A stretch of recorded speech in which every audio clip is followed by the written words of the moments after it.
Hello and welcome to Sean White's Solar and Energy Storage Podcast. Our special treat for today is Bruce Stewart of Perch. And Perch Energy is a leading community solar services. So what's up, Bruce? Welcome to Sean White's Solar and Energy Storage Podcast. Hey, Sean, how are you? Thank you so much for having me on. I'm excited to have a conversation with you today about all things that we love, solar and the growth of solar and the whole business. So really looking forward to it. Thank you. Oh, yeah, thanks so much. And so maybe we can even start off by just defining community solar and what community solar is. So you're doing it, and I know that some places do it better than other places. And so where are you located, first of all? So Perch Energy is based in Boston. Oh, I'm on my way there almost. Oh, you are? Yeah, Excellent. I'm going to go there in a couple of days. Good, good. Well, it's a great place to visit in the summertime. So hopefully you have some good, fun summer plans here. It's nice and sunny and looking forward to having you arrive. Yeah, I'm going to be teaching a class at Community Work Services, and they're over there down by the where the Celtics play by the Garden. Oh, okay, good. Well, that'll be exciting. Done that a bunch of times. Yeah. Take a peek and go check out the Larry O'Brien trophy that they just won. Okay, I'll check it out. All right. Yeah. Thanks. On community solar, to answer your question, Sean. So community solar, there are 20 plus different states in the United States that have enabled community solar. And it's a simple proposition that more and more customers are learning about.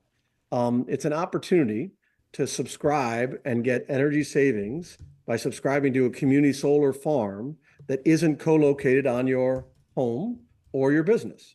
So it's this notion that you can share the benefits through a community solar farm that might be built on top of a brownfield site. It might be built on a piece of unused agricultural land. It might be built on the side of a highway. It might be actually built on the top of a building.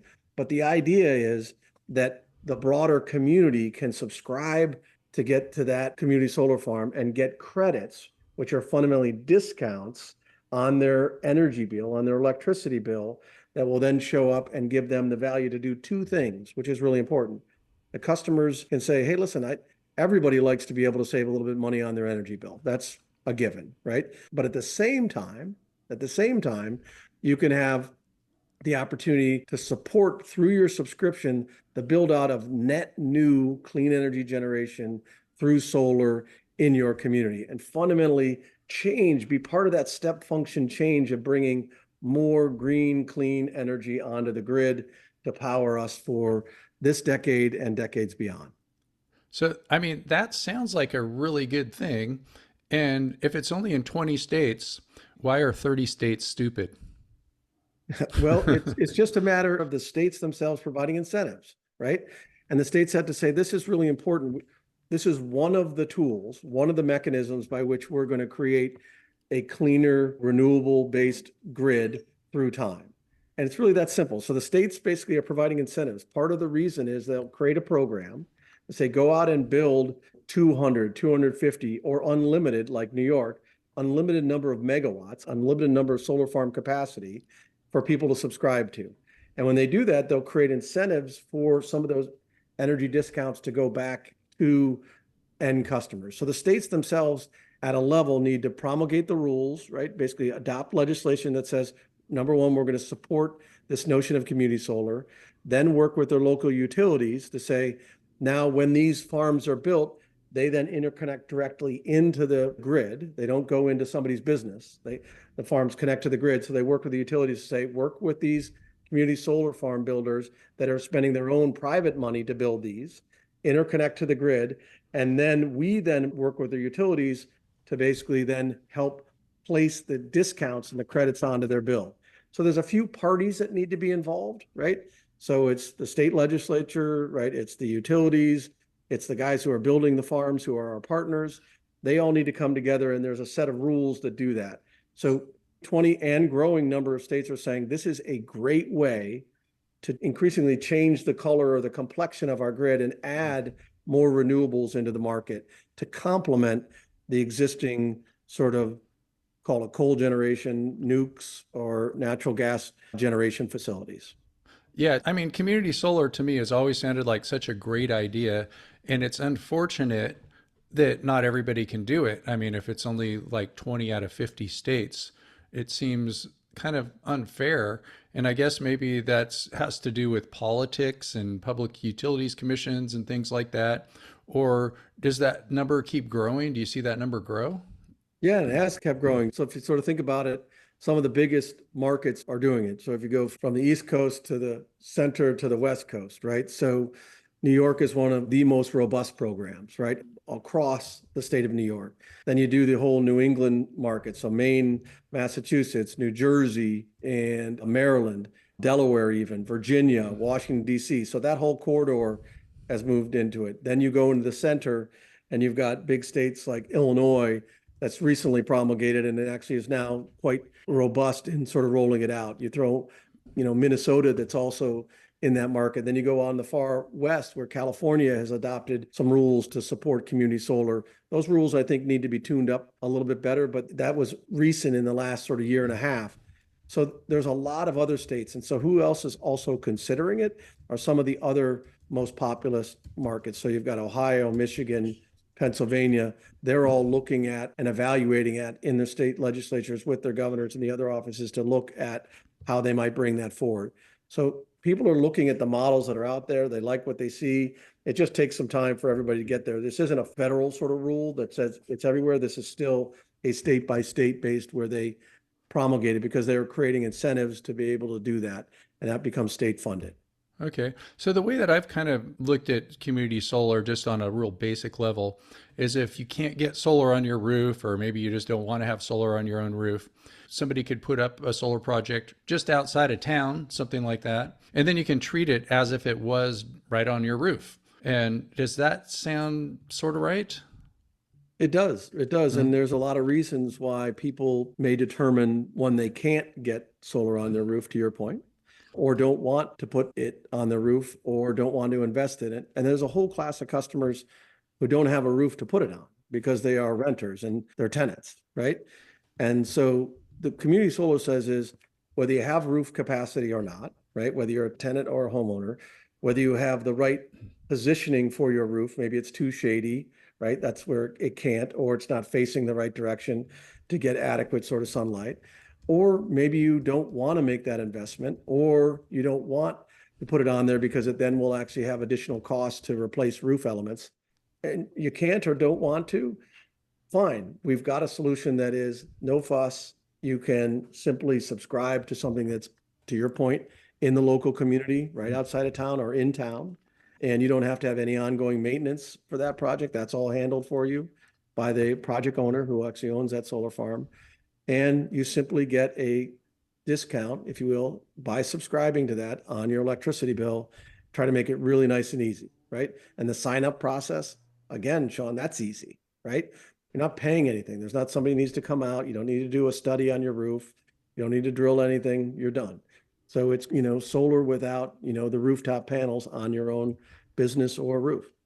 Yeah, I could think of some other reasons too why people might want to do it is like they might be moving because you hear about people buying solar and it's like, well, what do I do? How do I get out of this contract? And is it going to interfere with the sale of my house? And then other things too would be avoiding the unknown with solar salespeople because there's some good solar salespeople and some bad ones. And so you could avoid running into one of the bad solar salespeople. It seems to me too that it would be kind of dumb not to do community solar if you had the opportunity. I mean, it essentially just makes your bill lower, right? Yeah, it's a pretty straightforward value proposition, right? To your point, like who doesn't want to be able to save some money on their, on their utility bill, on their electricity bill? And the answer is, well, everybody wants to save on it, right? So it does have that overarching opportunity for all, right? And we sort of often talk about this. This is an opportunity for solar for all, for everybody to have the opportunity to subscribe and get some benefits. Yeah. So one of the arguments against solar and rooftop solar on somebody's house has been that solar's for rich people because only rich people can afford houses. And then if you can't even afford a house, then to put solar on your house. And so it makes it a little bit difficult that way. There's some workarounds, like there's grid alternatives that does solar for low income people and stuff like that. But if you're not rich and you're a renter or you're in an urban area, something like that, that sounds like a great reason to do community solar. And so you are in New York, which is the most urban area in the country. maybe even the world if you looked at some blocks, that kind of concentration. And so that sounds like a great idea. And I'm sure too that community solar is different in different states because they have different laws. So there's probably some states that are good and some that are bad. Do you just work in New York or do you work in different states Oh, too? no, no, no. Yeah, no, we're in 8 different states, right? So we have projects we're supporting in Maine and Massachusetts, in New York, in New Jersey, in Maryland. We're also in Minnesota and Illinois. So we've sort of covered the waterfront for markets. There are additional markets like Oregon and Colorado that we're not in yet. We're looking at opportunities there. There's opportunities in Virginia we're not quite in yet, but yeah, we're in most of some of the thriving and high growth markets at the moment. And so for your company, Perch Energy, it says you're a community solar servicer. And so there's different parts of the chain there. Like you would have somebody that's a developer, or is Perch developing projects, is investing in projects, or how does that work? Yeah, it's a great question, Sean. So how it works is that there's traditionally folks whose number one goal and objective is to build, right? So they basically find the properties, they find the sites and the land, right? Or the rooftops where they'll build a community solar project. They will get financing for that. And then they'll do the engineering and procurement of the materials and then the construction of that project. And then they will build it. So there's a real estate element and a construction element of building that solar farm. Those parties are our partners. Those are your partners. So you're not the EPC, you're not the developer. I'm not yet, but I'm work tightly with them. And then they line up with something for me. And then they say, okay, great. I'm going to build this thing. And while I'm building it, let's go acquire customers for it. So when I turn it on, day one, it gets plugged into the grid and it starts producing clean, renewable energy that funnels into the grid, that we have customers that can receive the credits, if you will, the discounts that we've already signed up. That's where we are. So we come in and we contract with our developer, our asset owner that's going to own that property for another, let's call it 25 or plus years. They'll say, we want you to fill our project with customers and then maintain it full for that 25-year time frame. So that's what we call servicing the customers. And what does that mean? That means we acquire and then we put them on the project. We work with the utility to make sure that the utility partner knows that they're now subscribed to a community solar farm and they can get the discounts. And that's sort of there's elements of billing and collection to make sure they're paying their bill along. And then we go to the next project and the next project and the next project. Great, great, great. So is it sort of like if there's net metering in the neighborhood and somebody gets net metering for putting solar on their roof, is it the same thing with community solar? So on a sunny day, you get more credit than if it's raining? No, not in our case. In the case of community solar, it's not necessarily governed. You're getting a discount, and that discount can be 5 or 10, and in certain cases up to 20% if you're a low, medium income customer, discount on the credit. So we apply the credits based on your consumption to basically reduce your bill. So if you have a $100 bill, we're basically going to apply credits and you have a 10% discount. We're going to apply credits for $10. So your bill is really only $90, not the $100.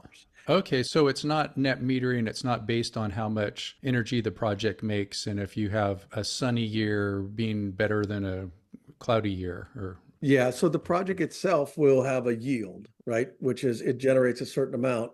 That yield will be based upon, there's always seasonal impacts and there's always sunny day, non-sunny days, but there's a view for a 5 megawatt project, which is the normal size of a community solar project. In some states, that's a required number.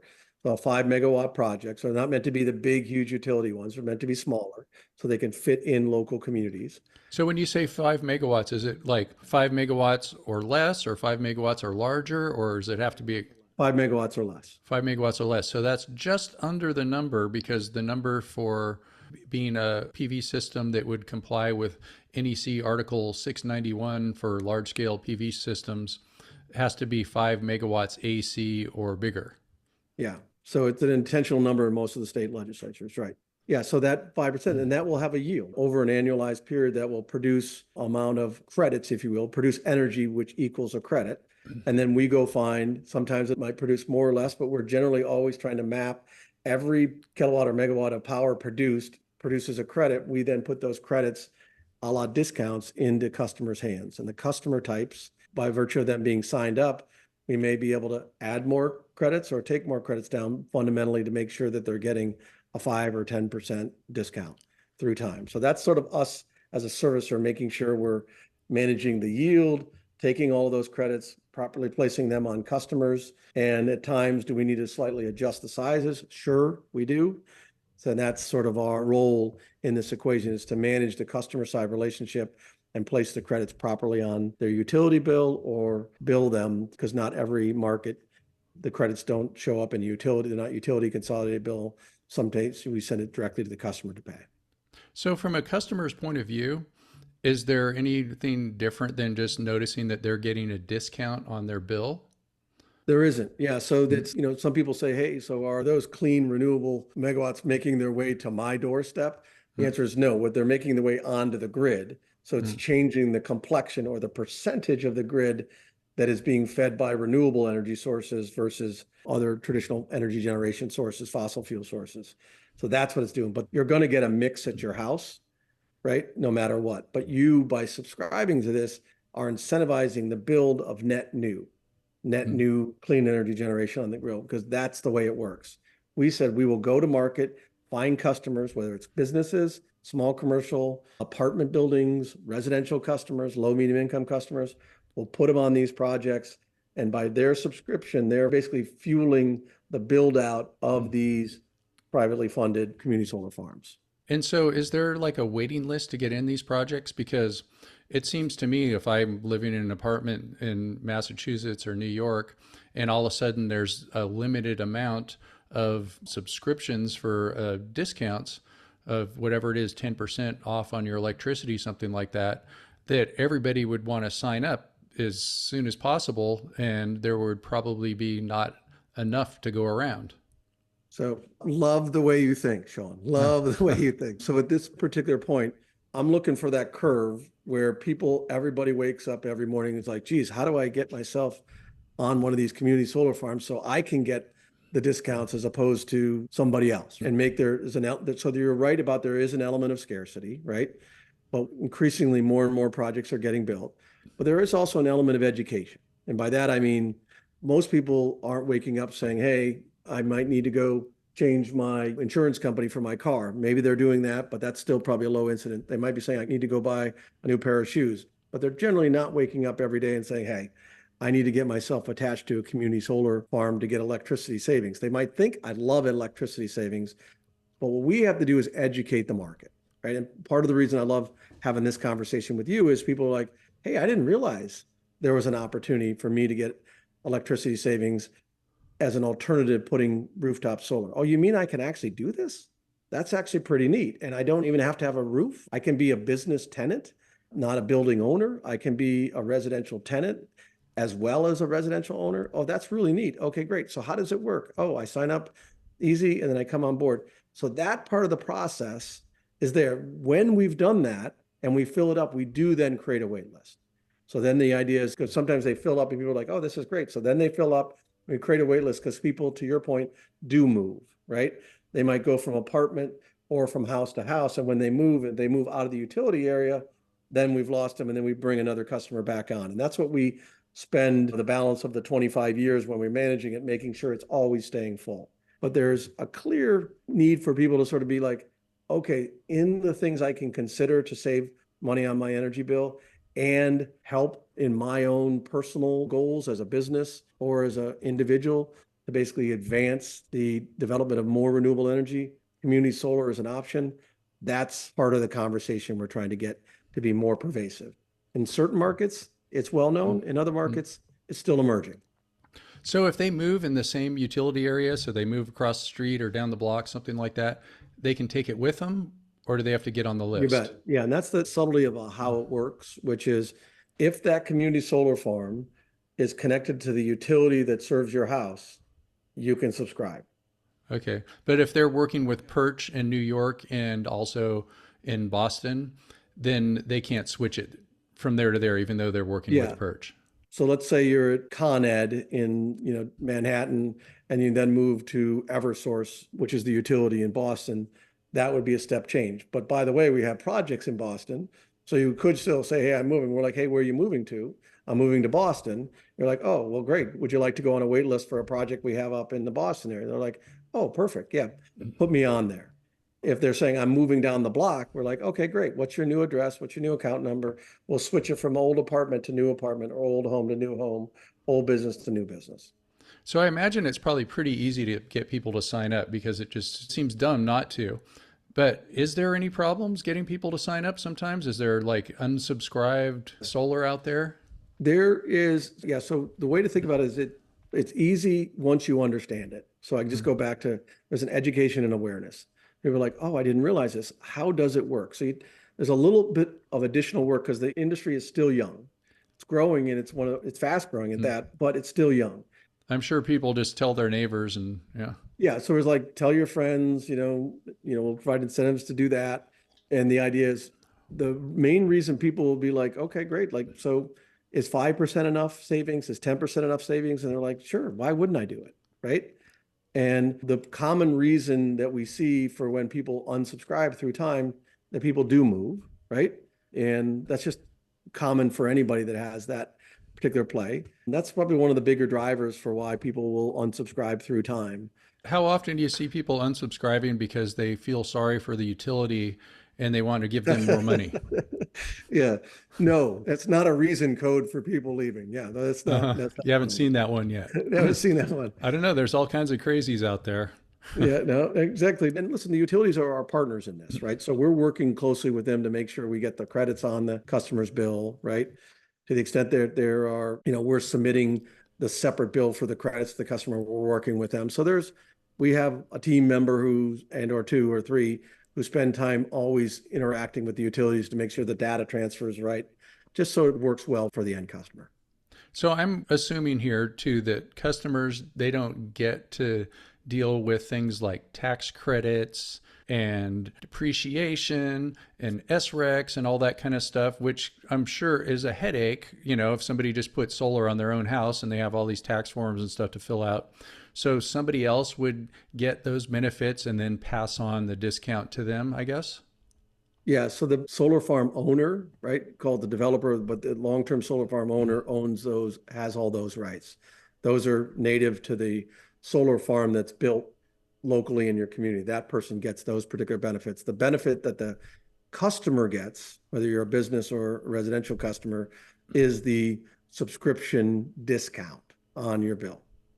Yeah. And then I guess they don't have to go out there and find where this project is that's giving them solar and then clean it off and bring the mop. They don't have to do anything. They sit there, they take if that, 5 or 10 minutes talking to one of our agents or talking or just going online and putting in their zip code and say, oh, geez, there's a farm near me. And you sign up and 5 minutes later, you're off to the races and we'll put you on the next farm available. Right? Do people know where the solar is, like the solar farm is that they're getting their electricity from? Do they get to drive by it and go like, that's where my electricity comes from?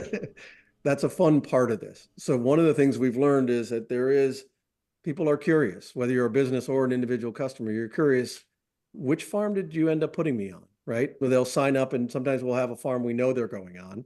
Other times they'll sign up and they're like, we're waiting to place you on a farm that's being built as we speak, right? We then do provide notices to the customers about the farm that they're on. And we'll send pictures of that farm. Sometimes people end up signing up and they're like, which farm are you putting on? And we're like, oh, we started construction. Oh, we're almost done with construction. We just got connected to the grid and they're doing testing now. And then they'll see pictures of it along the way. And so we're saying it's not on your roof, but we've found that people find it interesting to watch the journey about the thing being built in their backyard and where it's located. And, again, these are generating plants, so people can't go in and touch and feel, right? But they can drive around and see where they're at. And then there's a sense of interesting, like, oh, so those sets of panels, some portion of those panels are generating power for my house, right? And that I'm getting discounts on. And the answer is yes. And people love that. That's a really interesting part of the story. There's a sense of possessiveness in a good way, right? Sure, yeah. Yeah. Here, I have an idea for you. You can kind of estimate, like a person uses, say, 20 modules, and then you could go from Google Earth and you can draw a rectangle around their 20 modules and go, these ones are giving you electricity. And There you go. then that There you makes it go. even more personal. Yeah. It is fun. It is Uh-huh. fun. I love the idea, Sean. Uh, Sometimes we try to do that in a way which we sort of show a whole host of people above a solar farm, and we draw them down to little oh, modules neat. themselves and say, here's a business person, here's a residential person, and somebody takes a little chunk that's bigger or smaller, depending on whether they have a big or small house or an apartment. I think it's clever. We're thinking the same way. All right, great. Yeah. Yeah, about 15 years ago, I came up with this idea. It was called Solar Cell Registry. Just like they have a star registry where you can buy a star, you know? And solar was a lot more expensive there, so it wasn't going to be on the module level, it would be on the cell level. And to make it something where somebody could invest in an individual solar cell for a couple of dollars, something like that, and then they can see it from Google Earth where it is and watch it make money for them. So I do have that URL too, solarcellregistry.com. So I never got around to it, but maybe we could work on something together someday. Well, that sounds like fun. Yeah, let's Yeah. follow up on that. Yeah. Sounds good. All right. Good. We interrupt you for a very important announcement. Sean White's Solar and Energy Storage Podcast has been brought to you by Sean White's Solar and Energy Storage Podcast. That's right, Sean White is sponsoring his own podcast, and he wants to remind you to go check out some of his classes. You can go to SolarSean, that's solar, SEAN.com, and then click on the links to check out his classes. You can check out his heat spring classes, and you can also hire him to teach classes for you, like at your company, something like that. Now back to the show. And so let's see. So not every state has these community solar laws, and some community solar laws are better than others. There's some places that perhaps have community solar laws that don't have much community solar just because the law isn't good enough. So what can people do to change this? Like, I guess we can lobby the government and our state associations and public utilities commissions and all that. Do you get involved in any of that? Do you have meetings with local officials in states that don't have community solar programs, or what can people do? Yeah, that's a great question and a great sort of topic area. So yes, a key part of what we do is there's a regulatory and policy aspect of what we're doing, right? So there's in the states that have already enabled, right, and passed the requisite sort of community solar laws and then put the policies in place and the rules about how it will be administered, there's always a chance to improve the current operating projects. And then there's a separate set of exercises in which you're then going and talking to a market like Ohio or Pennsylvania or Michigan, for instance, and saying, look at what we're doing in these other markets. Look at how this could help and benefit the residents of Ohio or Pennsylvania. So that's the advocacy side. And then there's the other side of constant policy tweaks. And so we have policy people on our team, right, that do this directly with utilities to change utility-based sort of rules and policies, to do it with the commissions themselves. But then we also have an industry association, the Community Solar sort of Industry Association, that then also advocates to do those. So what are we talking about? So to ask myself a leading question, which I know you're probably going to, which is, so what are we talking about? Like, so in the improvement area, there's a notion of if you can put that credit really simply on the customer's current utility bill, it makes it a lot easier. So they all of a sudden they see, okay, interesting. So there's the credit that my 10% or 5% discount shows up right there on the long line items of my bill.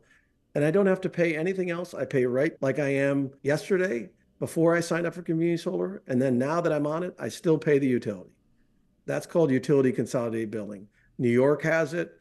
Illinois has it, right? Maryland doesn't have it today, but is rules it's shifting from dual bill to there. And New Jersey is another market that's dual bill that's shifting to what we call utility consolidated bill. The idea is simple: make it easy for customers to pay the same bill they were paying before and have the discounts show up there nice and easy. That's a subject of ongoing policy advocacy to get more states to go from a dual bill model, which is you strip it off the utility bill and then we, Perch, pay something separate. Or we have to create a brand new bill and then Perch has to send you the whole bill.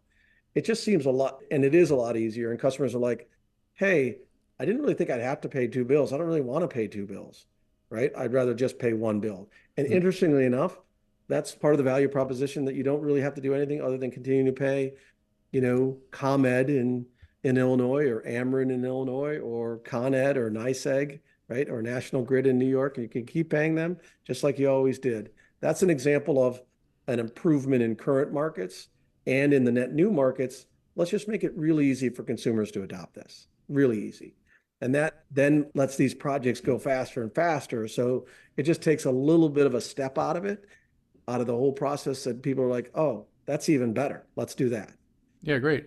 Adoption curve that goes a little faster. Yeah, it kind of reminds me a little bit about how the billing works with community choice aggregation, which is different from community solar. And so with community choice aggregation, also known as a CCA, and there's certain states that do CCAs.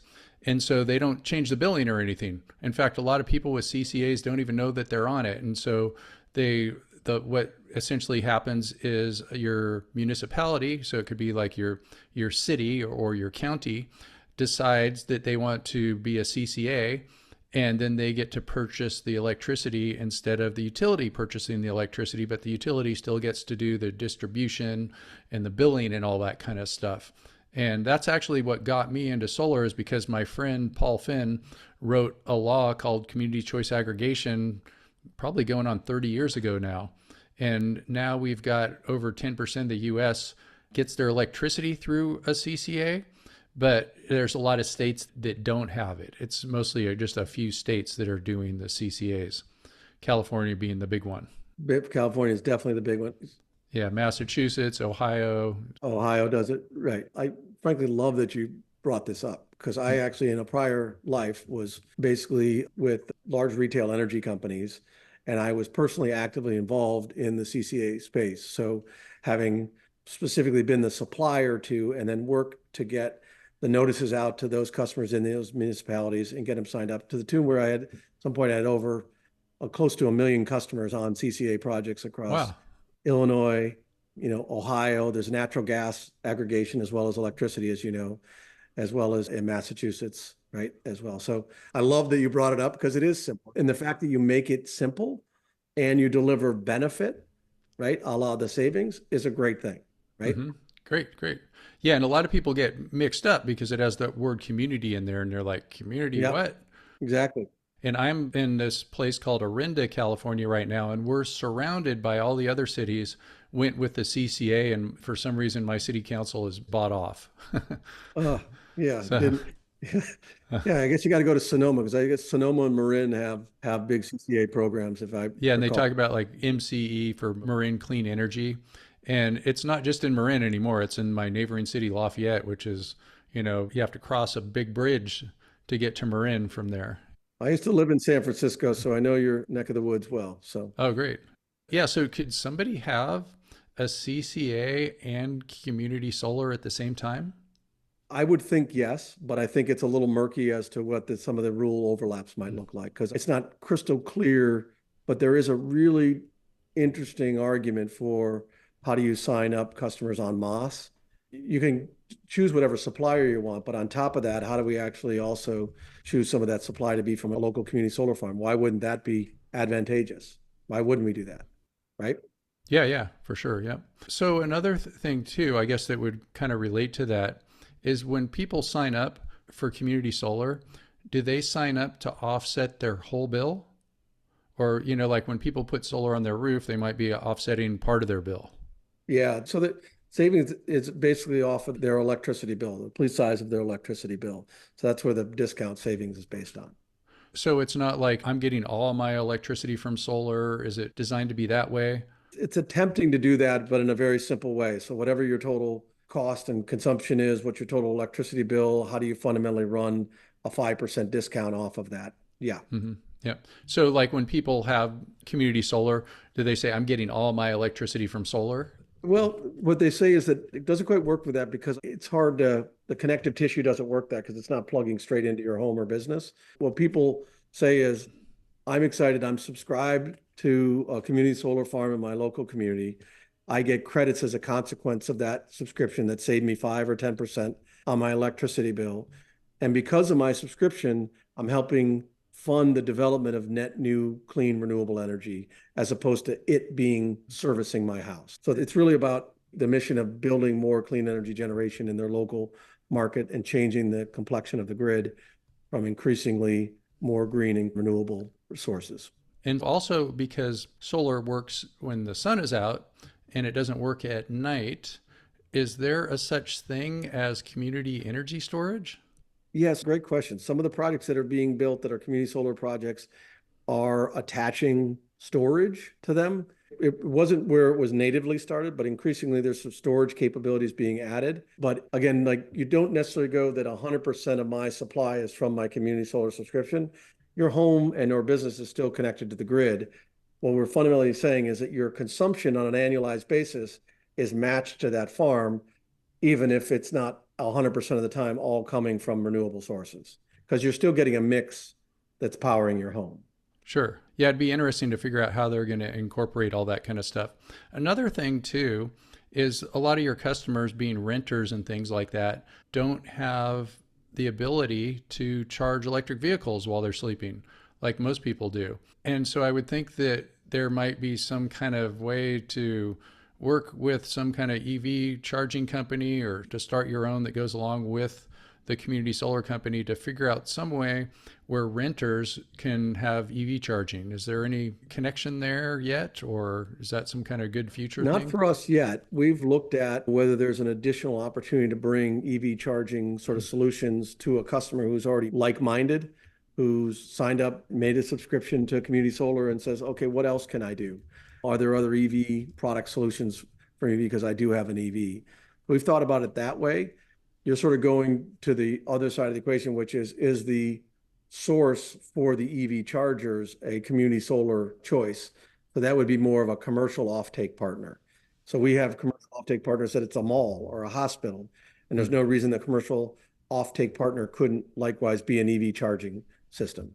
Okay, great. And another thing too that I was just thinking is when somebody moves, can their, access to community solar be passed to the new tenant, or do the new tenant have to get on the waiting list?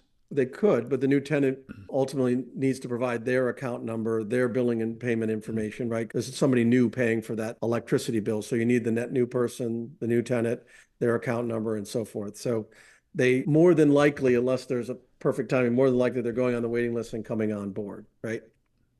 Great. Yeah, I'm sure it can get really confusing with all of the different utilities to connect to and all of their different policies and all that kind of stuff. So it's nice that your company, Perch, is taking care of that. Yeah, trying to make it easy for customers, right? The idea is how can I get savings and support the development of clean renewable energy? Great, great, great. So let's see, what other things should we talk about and get out there for people? Well, I know we've been doing some things with low, medium income customers. So there, you might have read a little bit about the Inflation Reduction Act, right? Sure, yeah. And LMI, low, medium income, yeah. Yeah, low, medium income. So there's like extra tax credits for that? Yes. And so that if and certain states have adopted policies that say, hey, X percent of the solar farms that are built should make sure that the customers who are signing up for those are low, medium income customers because they want the benefits of these discounts to be spread across all who are capable, not just for businesses and homeowners, but also to rent tenants and renters and those who their energy bill is often outsized. It's often a bigger part of their household budget. And if you could get a 20% savings, so the incentive actually goes up to 20% if you qualify as a low, medium income customer instead of what normally might be a 5 or 10% for others. So there's an added benefit. So you're getting 20% discount on your electricity bill. And that means a meaningful savings to folks who are on tighter Mm-hmm. household budgets and who really fit the qualifications of a lower medium income family. Yeah, I know I've been to New Jersey a number of times over the last couple of years because of a community solar company has to actually offer training to low and medium income people. And so they ship me out and I go do some classes out there. Oh, you do? Oh, good for Yeah. you. So you're part of that. So that's one of the requirements is how do you actually help provide for job training? I'm Yeah, assuming is yeah. that Mm-hmm. yeah. Yep. Yeah, for Mm-hmm. job training, Sean. Yeah, no, that's great. I didn't realize you had done that. That's pretty cool. Yeah, that's one of the aspects of this, which is how does the developer themselves actually help from a job creation standpoint, help not only can you be a subscriber, but you may also be able to be trained to have gainful employment to develop additional community solar projects, on the ground. That's pretty cool. Yeah, yeah. So I've been going out there for this one company, and I guess they're probably a developer, so they might be one of the companies that you work with. I have a guess of who they are, but yeah, so there's a couple of, Does it start with a D? one of them does. Yeah, one of them Okay. does. Yeah, Yeah, yeah, Dimension. They're really yeah, nice yeah, people. Yeah. yeah, yeah. Great people, great people. Yeah. Yeah. And so I love working with Dimension. In fact, I was thinking I had to ask them to be on the podcast too, because Yeah, why not? Yeah, just why not? going out there working for them. But yeah, everybody there has a really great attitude. And it seems that you have a great attitude. In fact, one thing I was looking at your website and you had the Perch, and then you had something for each letter of Perch. So P for purposeful, and then E for entrepreneurial. And then I thought it was kind of interesting. So it says, we're visionary disruptors, changing the status quo, unafraid to fail forward. I like the last part where it says unafraid to fail forward. So Yeah. just going for it. And then while we're at it, R was respectful, C was collaborative, and then H for honest. And so those are all really good things. And so, like the H for honest, there's been a lot going on lately as far as like you read articles and things like that, or you look on Reddit posts, and people are coming into contact with dishonest salespeople. And I'm trying to figure out how to, how to fix that, make sure that people are NABCEP certified. I'm always telling people to go to the NABCEP website Yeah. and find somebody that's NABCEP certified to sell them their system, just to make sure that they're honest, because if they weren't honest, NABCEP would actually take away their certification. And so that's great to have community solar where you don't have to worry about talking to somebody that's going to give everybody a different deal, and it just takes a little bit of confusion out of that. Do you see any kind of future? Like, where do you see this being in 20 years? Are more people going to have community solar or put the solar on the roof themselves? Well, I mean, there's something easy about, there's plenty of rooftops. Let's start with that, whether it's a commercial rooftop or residential rooftop. But when you look at it and you think which rooftops qualify, you'll hear different stats from different people. But in the neighborhood of, there's 70% of the rooftops that might not qualify, right? And as a consequence, then maybe they can't accommodate solar panels, they aren't positioned properly. So that's a lot. Oh, yeah, like in New York too, with just like 100-story buildings or whatever. Yeah. Maybe not 100, but yeah. Yeah, yeah, it's a lot. So that's a big number. And so when you think about that and you think about how do you actually deliver the benefits of solar, given that you have, I love the fact that people have an option for rooftop. Don't get me wrong, but if they don't want to exercise that option, a great option for them, an equally compelling option is to sign up for community solar for a project that's nearby, that is a shared project, right? And I think that's really powerful. And by the way, 70% of the people can't put it on the roof anyway, so we should have that option. It brings the option to more people. And to your point earlier, maybe you're not a homeowner, right? Or maybe you can't afford it and you are a homeowner, right? And whether you're a business person or as a tenant or a residential customer or low medium income customer, it just gives the option to more. It opens it up. You have an opportunity to get discounts and to make a meaningful contribution to growing more clean energy onto our grids. That's a pretty cool proposition that you now can really bring it to a lot more folks. And that's powerful. Yeah, yeah, great. Hey, I have another question that I thought of too. Is, let's say that somebody already has solar and it's offsetting half their bill. Can they get community solar? No. So if you already have rooftop solar, that's why we sort of work with the utility and they find out if they're already a net metered rooftop, they can't qualify for both because it's a double dip. That's one of the typical rules for a knockout. Okay. So there's a ton of people that are in the solar industry, working in the solar industry, installing solar, and they live in some of those 75% of houses that can't have solar for one reason or another, a lot of times because they're in an apartment somewhere. Yep. So how do they get the community solar? How do they find you? They find us because we'll reach out to them. So, I Mm-hmm. mean, we're marketing and educating them. We might do an event in their building, right? Which we've Mm-hmm. just done. So we've just done a whole variety of events with 7 different New York-based buildings for affordable housing customers. And we'll host events in sort of social common areas. We'll do flyers and leaflets. We'll do mail. We'll do email, right? We'll reach out to customers. So there's ways you can sign up digitally. You can sign up and you can call us and you can say, I don't quite understand this thing. So it looks interesting, but I need to talk to somebody. And you could talk to them in person. You can talk to them on the phone, and or you're like, I actually get this. I'm just going to go sign up right online. So we're doing a variety of mechanics to let people know, hey, we have solar farms in your neighborhood, right? Or in your utility area. Here's what the value proposition is. And you can choose any number of ways to come on in. So we have a whole host of partners, right? We might actually knock on your door. We might actually send you a mail piece. You might see us online. You might see an advertisement anywhere. You might see it from a partner. Like we may have companies that are partners. You might see it from your building owner who says, hey, listen, we found this great opportunity for you to save some money on an electricity bill. Lots of different ways to get the message out there. And then we create easy ways for you to then say, in 5 minutes or less, if you will, sign up nice and easy. And all it takes is your name, your address, your account number, and some billing history, and you're off to the race. So I would think that people in the solar industry, there's so much business that we're too busy to pay attention and we might miss the meeting and things like that. So is there a way where somebody can get to be first in line, like go to your website, or I guess you said call you or something like that? Yeah, absolutely. So, perchenergy.com, www.perchenergy.com. You go on there and you can say, is there a solar farm in my vicinity? You simply enter in your zip code and it'll pop up whether we have something capable. And at that point in time, you can either say, hey, good news, we have a solar farm near you, or we have solar farms, but they're currently full. Would you like to go on a waiting list? Okay. That's definitely out there. So, to all our listeners out there that work in the solar industry that have some great excuse to why they don't have solar on their roof or why they're not using solar energy, there goes your excuse. Yeah, exactly. Nice and easy. So that's it. All I need to do is go to perchenergy.com. And so I guess that's where to find you and things like that. And so I also noticed that on your LinkedIn profile, it says you participated, you were a competitor in the 1987 America's Cup race in Australia. That's right. That's pretty cool. So you started off in wind power. Yeah, legitimately. Yeah, exactly. Uh-huh. Different type and powering something completely different. But yes, Uh-huh. exactly. Yeah. So I have a sailboat in the San Francisco Bay, and I got to Ah, see America's Cup out here when Oracle came from behind and then won. And I was there that day when Oracle won. So that was super exciting.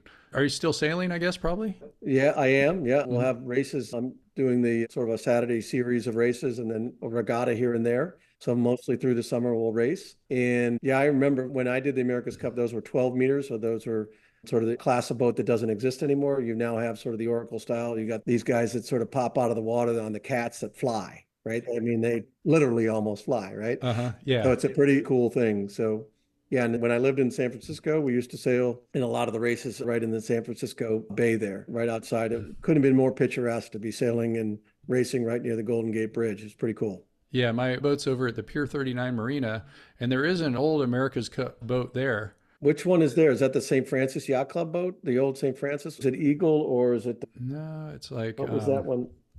okay, so the boat that's next to mine over at Pier 39, AC Sailing SF, and it says USA 76. So I think that means that it was 1976, maybe? Yeah, so the USA, that was, if I recall correctly, USA 76, that was the St. Francis Yacht Club's boat that they sponsored. That's my memory. I'll Okay. double check, but I think Well, that's right. I'm sure even if you're wrong, we're going to all think that you're right. So, That's great. yeah. And so it's just like I have to make sure I don't bump into it Yeah. because whenever I leave, I go right past it. Is that Pier 39 restaurant and bar still there? That kind of cool place with indoor, outdoor, or is that not Pier 39? Yeah. Well, Pier 39 has all kinds of shops and stuff. Yeah. And I can't think of one that's called Pier 39 Restaurant, but there's lots of good seafood restaurants and lots of tourists. So it's kind of a fun place to sail out of because it's like a couple hours. We go in and out under the Golden Gate most times and passing Alcatraz. So good place to go sailing. So if you're around, we'll let you come out and go sailing with us and teach us all your tricks. Yeah. Well, and Just I would love to do that. So thank you for the invite. yeah, just let me know when you're in town and we'll do it. Yeah. Yep. And vice versa. If you're out here in the Boston area, let me know too. Well, I guess I will be there next week. I'll be teaching classes every day, but maybe we can meet up. We'll figure it out. Good. Great. Okay. Thanks so much. Yeah. Thank you very much, on. Have a great rest of the day. Great weekend. All right. Oh, yeah. So, one more thing I was going to ask you is how do people find you? I guess LinkedIn, something like that? Find me. Yeah, sure. You can find me on LinkedIn. You can find me through our website, perchenergy.com. That was a fun looking website, by the way, too. Everybody was having too much fun. What kind of CEO are you? You're not torturing Yeah, people. it's about let's have fun and let's Uh-huh. bring some great products to people. Okay. That's exactly it. All right. Well, thank you, Bruce Stewart, Perch Energy CEO for Community Solar.